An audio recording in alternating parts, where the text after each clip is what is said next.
សួស្តីអ្នកនរគ្នានៅក្នុងលងខែ12នេះខ្ញុំគិតថាសម្រាប់អ្នកជួញដូរទៅលើ Site Forex ឬក៏អ្នកដែលគាត់ជួញដូរទៅលើមាស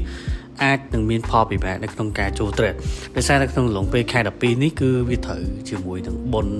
Christmas បុណ្យឯនៅស្រុកអាកៀងហ្នឹងអញ្ចឹងផ្សារក៏វាអត់ស្គាល់ដែរ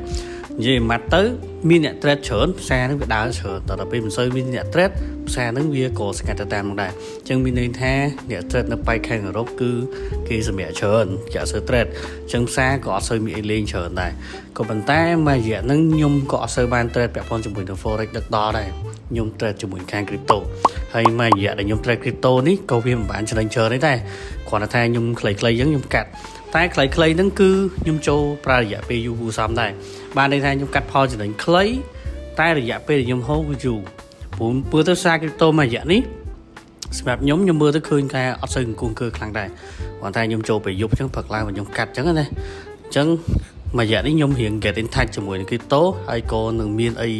ថ្មីសម្រាប់អ្នកនរគ្នាដែរតែគ្រាន់តែឥឡូវខ្ញុំពងនឹក master plan សិនថាតើខ្ញុំអាចធ្វើអីបានជាមួយនឹង crypto market ក៏ប៉ុន្តែខ្ញុំឃើញមួយយ៉ាង crypto market ខ្ញុំមានអារម្មណ៍ថាមើលទៅដូចរៀងមួយយ៉ាងការ trade មើលទៅដូចរៀងមួយយ៉ាងអត់ហ៊ាននិយាយថាស្រួលអត់ហ៊ាននិយាយថាបបែក៏ប៉ុន្តែមានកលឹះខ្លះមើលទៅវាមួយយ៉ាងដែលគួរឲ្យ trade yes